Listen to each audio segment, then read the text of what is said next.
Hey there, it's Susan Pierce Thompson, and welcome to video 3 of the Reboot Resume video series. I just want to say thank you for joining me, and in particular, I want to say thank you for the comments that you've left below video 1 and video 2. The conversation that's been happening down below those videos has been heartening and illuminating and moving, and just wonderful to see, especially the replies to people's comments. It's really beautiful to see the community that we're building below these videos. Now, this is video 3, and if you haven't watched video 1 and video 2 yet, that's okay. Just stay right here with me right now. You will want to circle back around and watch them though, because they'll be helpful. I'll be recapping a little of what was in video 1 and video 2. But here in video 3, what we're going to do is dive deep into the Free Again system. Now, this is what I call the Reboot Resume system, and it's called Free Again system because FAS is an acronym, and I'm about to go way into exactly what that stands for and all about it. But first, I want to just share a little bit about the context of where this comes from. Now, in video 1, I talked about the background, the whole story arc of how the Resume Reframe came to me. It's been quite a journey. It starts off with my story of being overweight as a teenager, obese by my 20s, and then losing all my excess weight in my late 20s, becoming a tenured psychology professor and teaching a college course on the psychology of eating, and then having this moment in my morning meditation where I got the impetus, I don't know even what to call it, it felt like honestly a mandate to write a book called Bright Line Eating, and how this Bright Line Eating movement mushroomed out of that experience way beyond what I ever fathomed. It was way more than a book. It was a movement that spread around the world. And I talked in video 1 about the cruel irony that settled over my life at that point. We're now talking about 2015, 2016, 2017, 2018, this horrible reality that the pace of the activity, the relentlessness of what it took to birth this Bright Line Eating movement made it difficult for me all of a sudden to stick to my own bright lines for food in my own life. And the quandary that that put me in as someone who was sharing on camera often about the importance of sticking to bright lines with your food, and I was struggling sometimes all of a sudden to do it myself.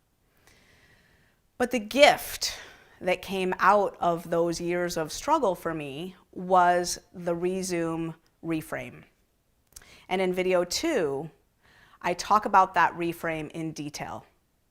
Now, you're going to want to go back and watch that video if you haven't seen it already, because whether your goal is to get your excess weight off and live in your ideal, genetically predetermined, truly authentic from the inside out, right-sized body forever and ever, finally, or your goal is something else like, you know, becoming a regular exerciser or meditator or whatever, the Resume Reframe is a mindset shift that will inoculate you finally against the painful cycle of starting off a new attempt with excitement and fanfare and motivation and perfection, like really doing it, only to have life get lifey, something happen, and then falling off the wagon hard. And with food and weight, that often means regaining all your weight. So you come crashing down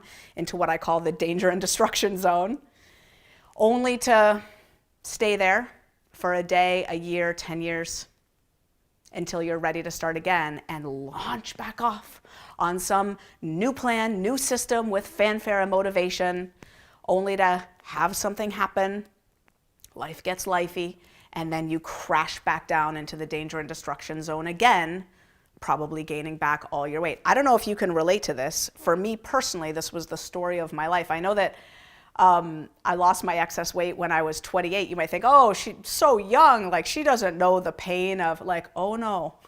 By the age of 28, I had experienced more pain with food There just are no words for that amount of pain with food.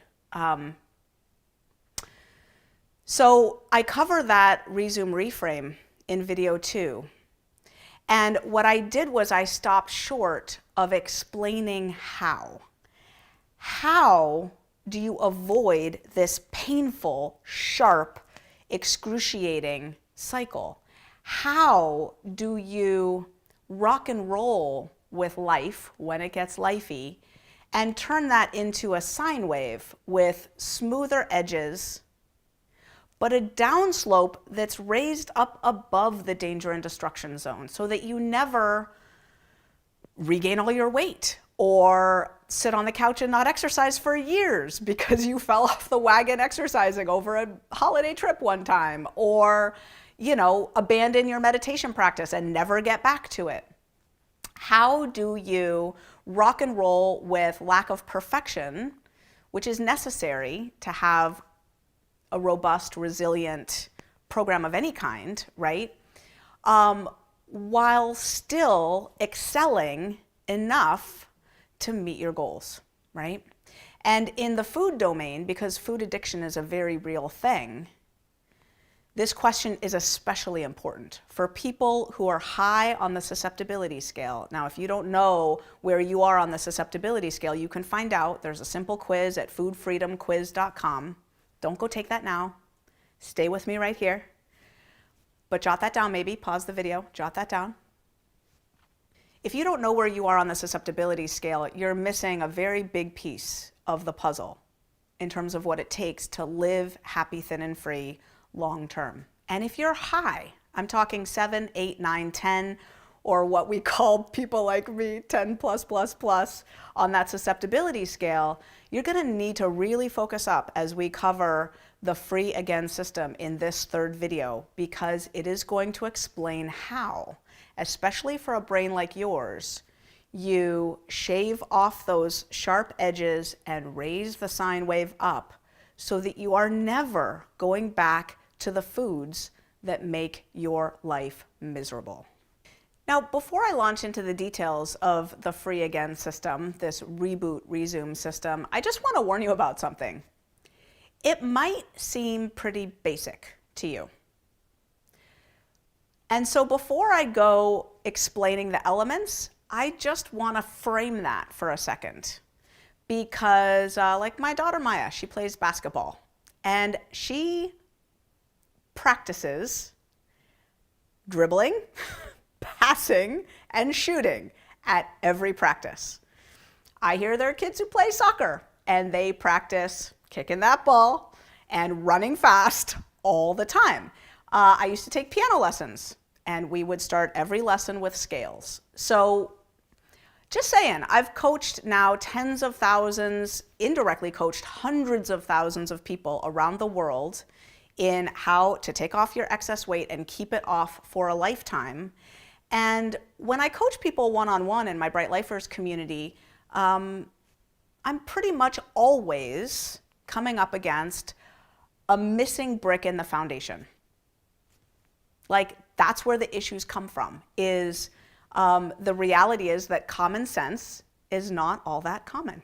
Right? We need to keep doing the fundamentals. So I'm going to explain the Free Again system, and then at the end of this video, I'm going to explain the more advanced application of these foundational principles and where people most typically go awry. And those little missing pieces lead to a lifetime of losing weight and then regaining it. Just saying. Okay, so let's get down to brass tacks. The reboot resume system.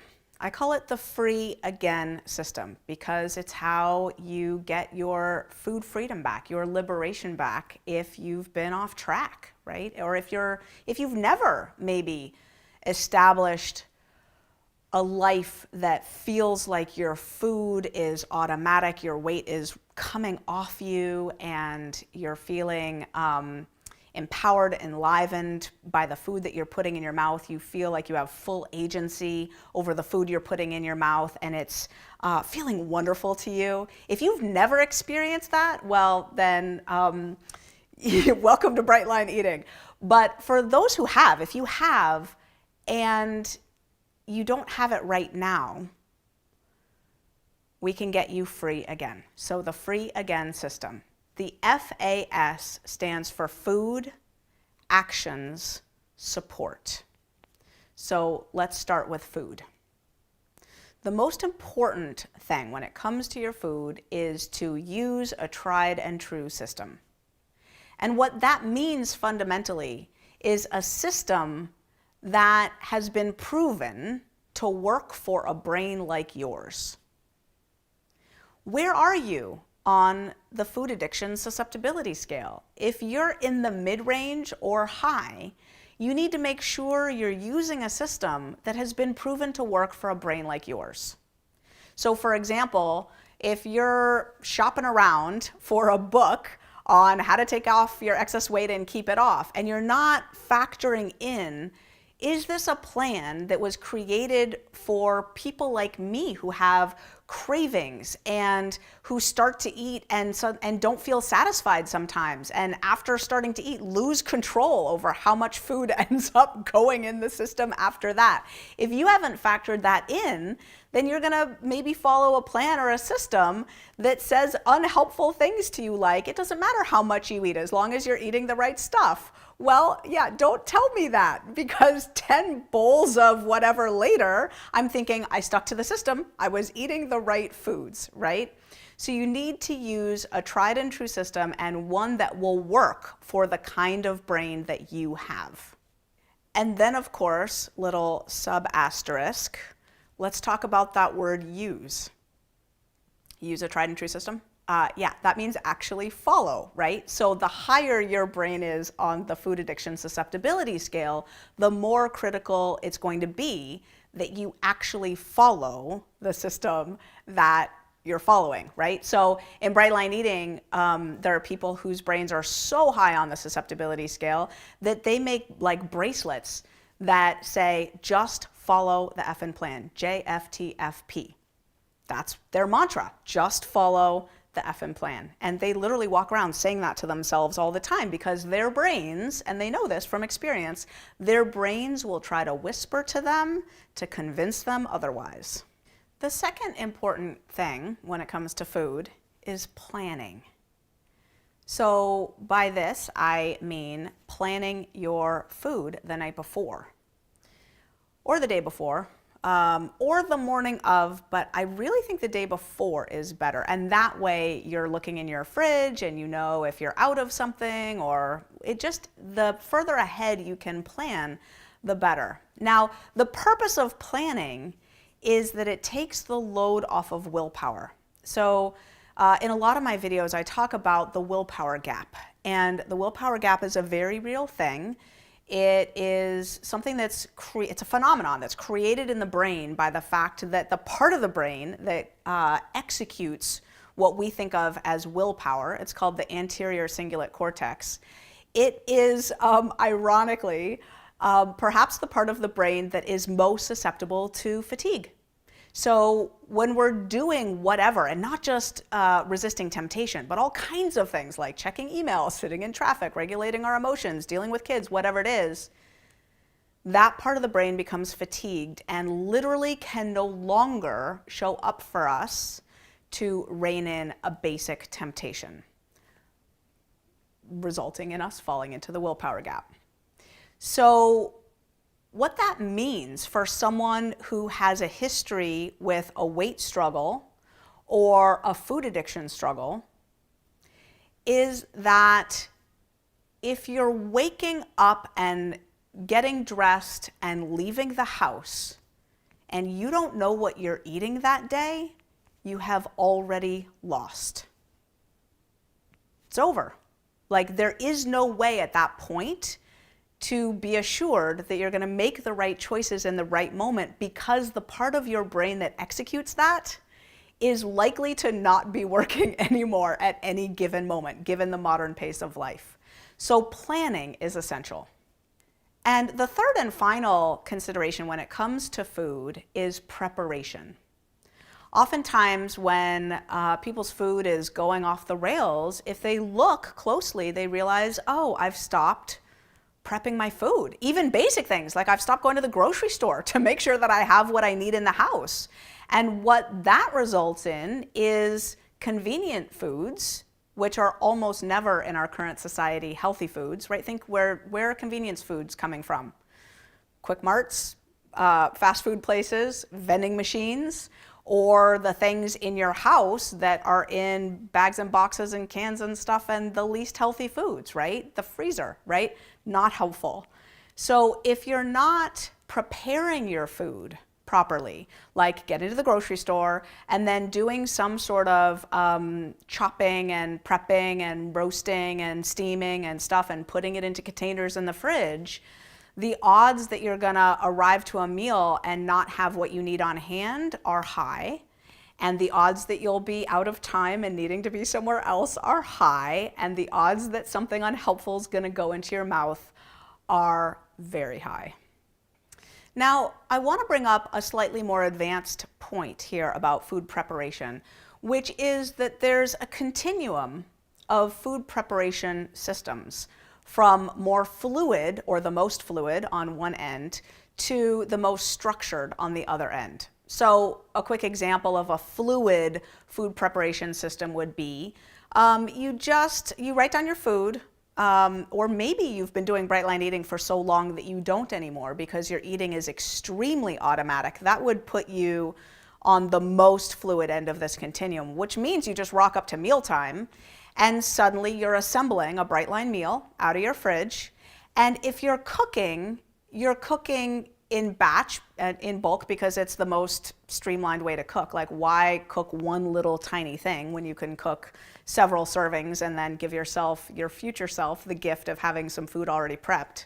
And you're just prepping your food when mealtime comes. That's extremely fluid. On the other end of the continuum is what we call food factory in bright line eating, which is like, usually it happens on the weekends, but it doesn't have to. And you shop and you chop and you wash and you prep and you put in baggies, you put in containers, you put in mason jars, and you load your fridge with all of your meals, maybe even for the whole week, literally. We call it food factory, right? So that would be the most structured end. Now, here's the advanced tip. The more busy and stressful your life, the more you need to be sliding yourself toward the structured end of that continuum. So at the ridiculous extreme, like a life like I was living for the first 5 years of bright line eating, literally you might find yourself in a situation where there's no way to reliably stick to any kind of healthy eating regimen unless when you wake up in the morning, literally every meal for that day is already weighed and prepped and in the fridge, literally. Okay, the A in the free again system stands for actions. Now, before I launch into a detailed discussion of what I mean by that, I first want to say that I thought very deeply about whether this should be called actions or habits or automaticity. And I decided on actions because of the following. An action is a little tiny baby step that anyone can take right now in the right direction. And for someone who, for example, has been in the ditch with their food for a while, the notion of habits feels out of reach. The notion of automatic habits feels even more out of reach. But an action is always within reach. And then there's the truism that all we have is this moment. And that tiny action right now is literally all that matters, because it will become a habit, and that habit will become automatic as long as we keep taking the tiny actions. Now, in bright line eating, and for anyone, I would argue, who is looking to successfully execute and maintain a weight management program where they're going to take off all their excess weight and then live in a right-sized body happy, thin, and free, literally forever, never, never, never, never in their lives, the actions that matter are as follows. There are actions around your food. We just talked about food, right? Think back to what we just said. There's tons of actions in there, right? Like writing down your food the night before, etc. There's actions around your support, and that is what we're going to be covering next. But in the column of actions themselves, we're talking about the AM routine, your morning routine, the PM routine, that's your routine that ends the day and gets you to bed on time. And we're talking about tracking as well. These are systems of measuring and tracking your actions in general, because what gets measured gets managed. Now, just briefly around AM routines and PM routines, we're talking about habit stacks, okay? Habit stacks are super helpful. They're sequences of things that we do where wrapping up one of those actions is literally the cue to start the next one. Now, if you're starting from scratch, you want to focus on just one action at a time in your AM routine and your PM routine. But what's amazing about having a habit stack is that it's really easy to slot a new action in there. And because you have already an automatic sequence of things that you do, you just do it really faithfully. So for example, I have years now, well over a decade and a half, living this way with a morning routine and an evening routine. So if my doctor were to tell me, I need you to take this pill 3 times a day, right? Lots of people would fall down on that execution, right? I would not, because I have a morning routine. I'd slot taking that pill right in there with my thyroid medicine, which I already take every morning. I have an evening routine. There are certain things I do every night before bed without ever missing, like write in my 5-year journal. And I eat lunch midday. So taking a pill 3 times a day is something I could personally execute 365 days without missing once. And that's not because I'm a good person. That's not because I'm an evolved person. It's because I'm a hot mess who learned a long time ago that for me to be functional at all, I need to have some structures in my day. And I've taken the time to build up an AM routine and a PM routine and to track it along the way. Now, I want to propose, just from my experience coaching so many people in Bright Line Eating, the 3 actions that I would suggest are most important to put somewhere in your morning routine or your evening routine as you're starting out. The first one is meditation. The second one is gratitude, like the action would be writing a gratitude list, for example. And the third one is some form of journaling. The reason I'm suggesting these 3 actions in particular is that they are particularly effective when it comes to moving the needle on the type of brain changes that are necessary for executing the resume, reframe changes that we want. In particular, shaving off the harsh, sharp edges of that panic moment that we were talking about in video 2, that moment where your food controller realizes, oh no, I've just done something that is potentially catastrophic to my food program. What did I just do? That moment and how you frame it in your mind is critical to not allowing your food indulger basically to take over and to slide down that slippery slope of the what the hell effect. That's a scientific term, by the way, the what the hell effect. It's the effect of I've just eaten a piece of pizza, but I'm supposed to be on a diet where pizza's not allowed. Oh no, I guess I'll eat the whole pizza and 4 pints of ice cream and start again on Monday morning. That's the what the hell effect. So if you want to not have a brain that thinks that way, it's absolutely critical how you frame that moment where you've just done something that is not in alignment with your food plan, right? And meditation, gratitude, and journaling, each in their own right and in their own way, and I've shot videos about this that you can search on YouTube about the science behind it, they are particularly effective at calming the sympathetic nervous system flight or fight response that is likely to hormonally and with neurotransmitters that flood into the body and the brain signal, oh no, there is a catastrophe, there is an emergency happening here. We better narrow our focus and focus only on this emergency threat situation. That's the type of interpretation that's going to slide you right down into a world where you are regaining all your weight. You want to avoid that? Meditate, write a gratitude list, keep a journal, and you will find over time, baby action by baby action, that you have built habits that have changed your brain into a sympathetic nervous system calming machine where, nope, we don't see that situation that way, thank you very much, and we are getting back on track right now. The third component in the Free Again system is the S that stands for support. Now, first, a few words about support globally speaking. I, in my honest opinion, believe that this is the most critical and underutilized aspect of most people's food programs. Like, it's the linchpin.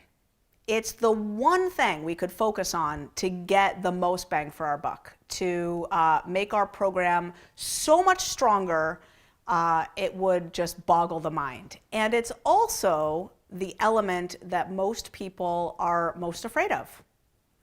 Now, the reason it's so important is that we are herd animals. Like, let's be honest, right? We tend toward feeling like we need to be in groups. Now, I'm talking about genetically, like in our bones, in our very makeup, we must belong. And this makes a lot of sense, right? If you think 100,000 years ago with how hard it was to even procure enough fuel to survive, what are the odds that someone by themselves living in any kind of environment on planet Earth would live, right? Like, yeah, not really likely. So when we're doing anything with our food in particular, because food is a very social thing, when we're doing anything with our food that makes us feel like we don't belong to our family, to our group, to our, the people that matter most to us, the odds that we will keep doing that thing are pretty small, because some part of us will feel like maybe we don't belong anymore. So the reality is, because we can't control what the people around us, our spouses and kids and family members and colleagues and coworkers and friends, are doing with their food, and because 70% of people are overweight or obese, right? And our food environment out there is pretty wackadoodle, right? With like all kinds of things passing for food and passing for meals that are not healthy for anybody to be eating. The reality is that the only way to combat this fear that we have of doing something weird with our food when really their food is weird, right? The only way to combat that fear is to have friends who eat like we do, who matter to us so much that we would feel like we were losing an organ or a limb if we left that community of people and were out on our own. In other words, we have to feel like we belong to Bright Line Eating in some kind of really deep, embodied way. Otherwise, 1 year, 5 years, 10 years from now, we won't still be doing this. There's another reason that I think support is the linchpin, that it's the most effective thing that any of us can do to improve our Bright Line Eating program and our odds of living happy, thin, and free long term. And that is that conversation with another human being that's just not us in that moment is the best way, the fastest, most effective way to reframe any kind of situation that's tripping us up in that moment. I don't know if you've heard this saying, we're not all crazy on the same day, right? Or at the same moment. And if you have any experience of what people call emotional eating, for example, if you're in the habit of reaching out to people who aren't you and you're friends with them and they know anything about your life and your situation and you're talking on the phone or getting some actual support from them, that is the fastest way to turn around an unhelpful perspective and get your brain and your physiology back on board with a sane approach. Now, there are three elements to the S, the support component of the Free Again system. And the first component is to recognize your isolator. We all have one. The isolator is the part of us that keeps us, well, it's trying to be helpful, this part of us. It's trying to keep us safe by keeping us apart from other people. It's our isolator part. Even extreme extroverts like me have an isolator part. But introverts tend to have an even stronger isolator part. And the reason that introverts do is because it's very easy to conflate isolation with helpful alone time that is essential for self-care, right? So an introvert can develop a narrative like, I'm not isolating, I need this. This is my essential time to recharge, to refuel, to restore my inner reserves, right? And I just want to point out that for everyone, but especially for introverts, there is a critical difference between isolating, which is by definition keeping ourselves from support that would be helpful and healthy, and being alone, which is a peaceful, wonderful experience for the purpose of filling up our tank and rejuvenating.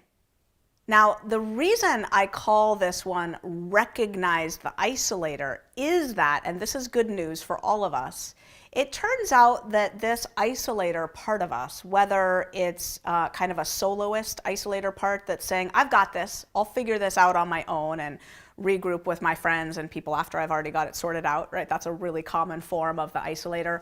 Or if it's a part of us that's saying, I'm afraid of this group, I feel like I don't belong, or whatever sort of flavor the isolator is taking. The reality is that once we know we have an isolator, we're most of the way there. All we need to do is recognize our isolator for the stories that it's telling us to start to melt away, and for us to have an option to step into our highest selves and reconnect more quickly with the support that could make all the difference. When it comes to support, the second linchpin is to connect before you crash. And what I mean by this is to make sure that you have friends in Bright Line Eating, friends who eat healthfully, friends who support you in every way in healthy living, and that you talk with them frequently.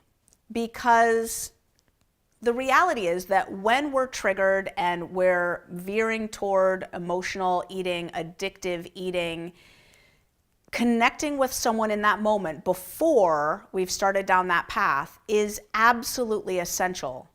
But if we don't connect with people when we're happy and strong and healthy and well and on track, we won't. So you have to connect before the crash, regularly, daily, make it a habit in order to have any hope of connecting when it matters most. And the third and final principle of support is to experiment, because not everybody's the same, right? And what I find in the tens of thousands of people in the Bright Line Eating community that I work with, both directly and indirectly, is that most people have not run the experiments to find out what kind of support actually moves the needle for them. For example, introverts tend to prefer fewer friendships that go way deeper. Extroverts, on the other hand, tend to flourish with a wider, larger inner circle and then a very large circle of acquaintances, and sometimes even liking the boundaries between those two categories to be rather porous and fluid, where people from the sea of acquaintances might get close for a period of time and then less close later, and that might feel fine, right?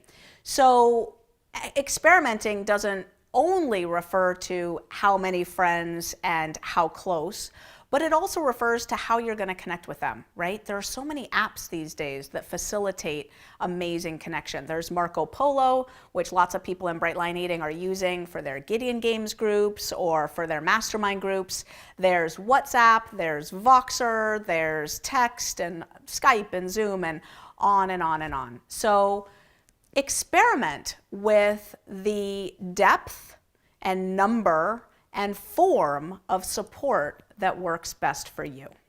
Now, before we wrap up, I promised at the beginning of this video that I would at the end talk about some more advanced sort of meta principles that can help you apply the free again system. The first principle I want to share with you is that over time, a lifetime of living happy, thin, and free, losing your excess weight once, done for good and for all, and then transitioning to maintenance and maintaining your right-sized body for the rest of your life. It's important to develop the habit of scanning food, actions, support, actions, food, actions, support, food, action, support, and all of the subcomponents that we've talked about. Because, like I said at the beginning, these are fundamentals. These are like practicing scales on a piano, practicing dribbling and passing and shooting if you play basketball. And life is in motion. Life gets lifey. And your status with respect to these three components will change, guaranteed, all the time. So as you create your smooth sine wave that is raised up beyond any threat of the danger and destruction zone, you need to know, are you on the upslope? Are things going really well, and are your habits and systems getting tighter? Are you thriving? Or have you gotten kind of overloaded lately and you're on the downslope, which is fine. You just need to know you are, right? Because you need to be watching at that point for a moment to turn it around and go back up.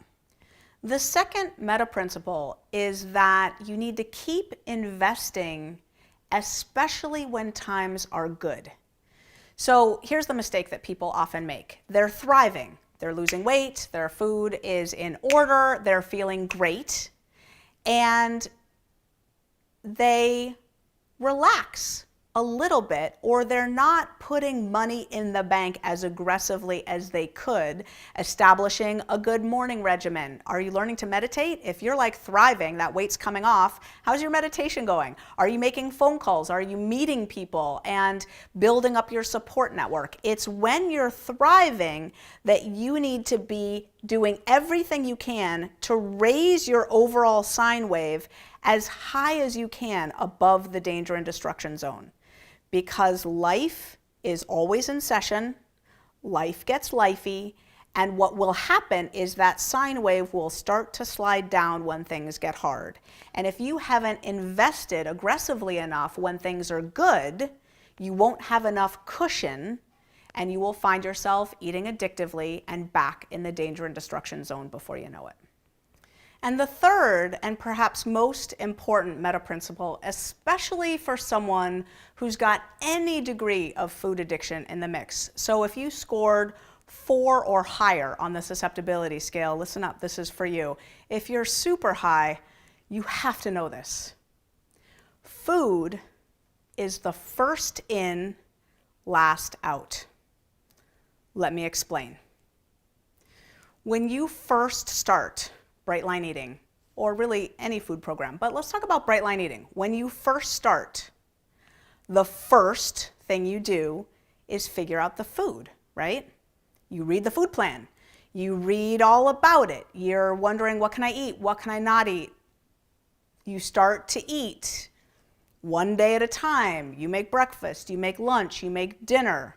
You're focused on the food. That is true also if you're resuming and getting back on track with your food. You have to focus on the food first. The principle here is, if you're resuming in any way, if you're trying to take a lapse or a relapse or any kind of downward motion on that sine wave and turn it up again, the first thing to focus on is your food. Is it simple? Is it prepped? Is it written down for the next day? Have you been to the grocery store? Are there any bad habits you need to cut out for a bit? Too many restaurant meals? Whatever it is, right? That is the first thing to focus on to get it all together. Food is the first in. Now, here's what's really helpful. Food is the last out.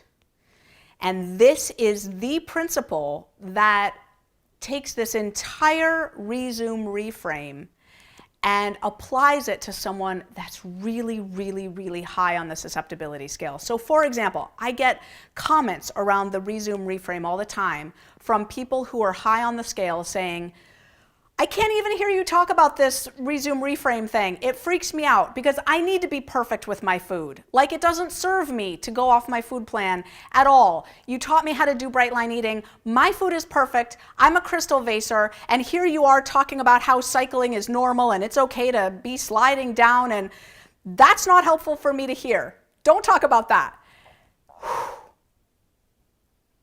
If you can relate to that at all, what I want to say is, it's okay. The idea that you're sliding down is not synonymous with you breaking your bright lines, because food is the last out, meaning you will start to slide, with your actions and your support first. And if you have developed the habit of scanning, how are you doing with your food, actions, and support? You will notice it, and you will use the resume reframe to pull yourself back up into a resume, starting to thrive again mode before you ever break your bright lines. And this is how the resume reframe can be applied, and this entire system can work to serve you, whether you are high on the susceptibility scale and this is as essential to your well-being in life as breathing in air, or you're lower on the susceptibility scale and the reality is that you just have a few pounds to lose and you want a program that will solve that problem for you for once and for all, and then you want to know what you need to do to maintain it well enough for your goals and your standards. This framework, the free again system, can be applied no matter where you are on the susceptibility scale. And you can use this framework to live happy, thin, and free for the rest of your days. So that wraps up the Reboot Resume video series, video 1, video 2, video 3. But there is a video 4. And in that fourth and final video, I'm going to explain the Reboot Resume course.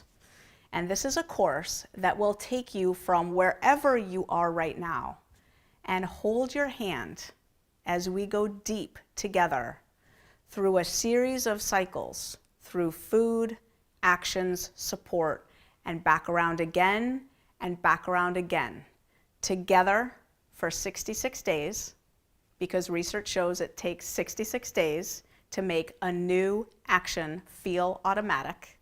And I am about to take a select group of people through that process. I hope you will be among them. I hope you will join me for video 4. And thank you so much for joining me for the Reboot Resume video series. Please scroll down, leave a comment.